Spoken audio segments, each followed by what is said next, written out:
Dernière chose,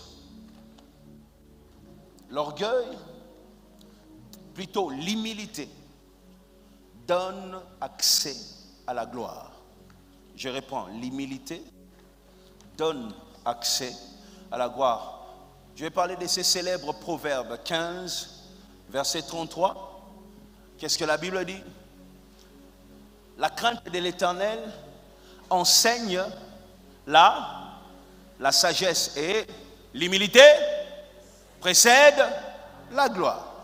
L'humilité provoque la gloire. Et je vais aujourd'hui, pour clôturer ce message, parler de deux dimensions d'humilité.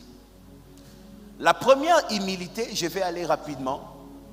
La première dimension de la gloire. Je vais parler de deux dimensions de la gloire. La première dimension de la gloire, en hébreu, ça s'appelle Shekinah. Tu peux écrire ça. Shekinah. Avec H à la fin. Shekinah. En hébreu. Shekinah. Ah. Ok. Shekinah. Alors, Shekinah, qu'est-ce que ça veut dire? Écoute-moi. La Shekinah, c'est une dimension de la gloire qui représente la présence de Dieu. C'est-à-dire, quand je suis en train de prêcher ici, c'est une dimension qui accompagne un prédicateur, qui accompagne un homme de Dieu, qui accompagne un chanteur, qui accompagne un enfant de Dieu qui veut exceller avec le Seigneur. Une personne qui veut changer l'atmosphère. Partout où tu entres, tu changes l'atmosphère. Cette dimension-là, où quelqu'un se lève et puis le miracle commence à se faire. Quelqu'un se lève et puis quelqu'un là-bas commence à parler en langue. Cette dimension-là, c'est la gloire de Dieu. Quand tu vois le miracle en train de se faire, c'est rien d'autre, c'est une gloire qui descend. Et cette dimension-là, ça s'appelle la Shekinah. C'est la dimension où quelqu'un soit parle en langue, l'autre ressent une paix, l'autre c'est la chair de poule, l'autre c'est simplement une joie qui déborde dans son cœur que personne ne peut expliquer. C'est-à-dire la personne n'a pas encore le travail, mais pendant que la prédication est en train d'être libérée, la personne ressent une paix sans le travail. Il n'y a pas encore le boulot, mais je sais quelque chose me dit, j'ai déjà ce boulot-là. Ça communique une foi. La Shekinah communique la foi. Une paix que rien ne peut expliquer. J'ai fait mon concert au Stade de Martyrs. Ce jour-là, il y a eu coup d'état à 5 heures. 5 heures, à 13 heures, les gens étaient nombreux dans le stade en train de remplir. Moi-même, je me demandais, quand je regardais les images, j'étais encore ici à l'église, je regardais les images, je me demandais comment ils font pour qu'un jour où il y a coup d'état, ils viennent avec joie. Ils ne s'inquiètent pas. C'est ça la Shekinah. Une paix que rien ne peut expliquer. Une paix que rien ne peut expliquer. La présence de Dieu, écoutez-moi Église, la présence de Dieu se manifeste de différentes manières. Tout le monde ne tombe pas quand Dieu descend. Comprenez ces choses. Il y a des gens, quand la présence de Dieu arrive, c'est la joie qui vient dans son cœur. La présence de Dieu traite ton problème. Dieu agit avec toi en fonction de ce qu'il y a dans ton cœur et de ce qui est dans ta destinée.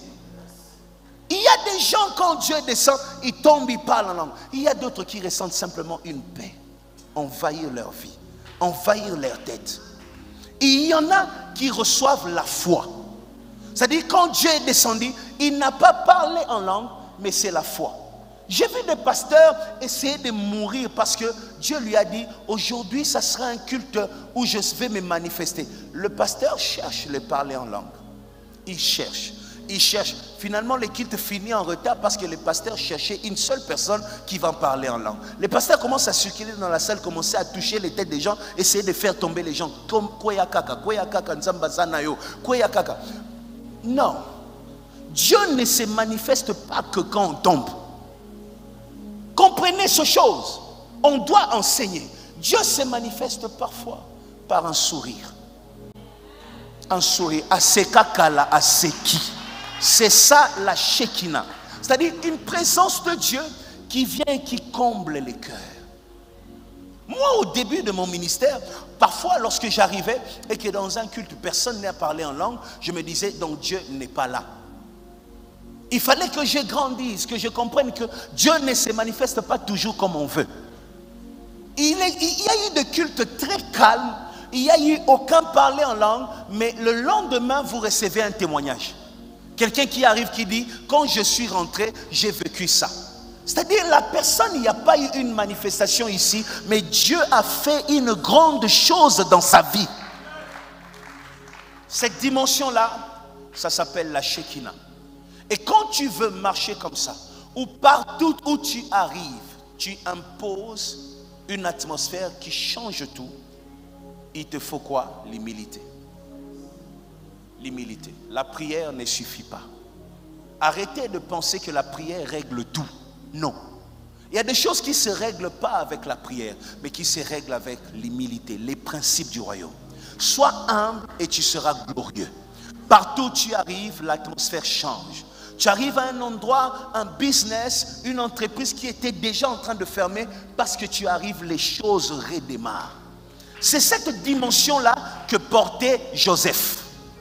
Il arrive en Égypte. Égypte est menacée par une crise. Mais parce qu'il arrive, le Seigneur leur donne 7 ans. 7 ans de gloire.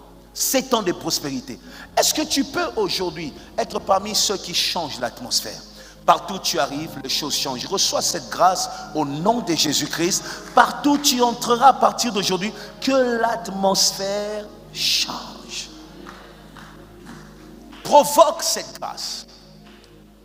La grâce se provoque. Et tu peux provoquer cette dimension par l'humilité. Laisse les hommes parler, toi ne parle pas. Laisse les hommes se glorifier, toi ne te glorifie pas. Même quand Dieu fait des grandes choses, loue l'Éternel, ne dis pas j'ai fait. Laisse Dieu se glorifier. Plus tu seras humble, plus tu verras une gloire qui se lève quand tu te lèves.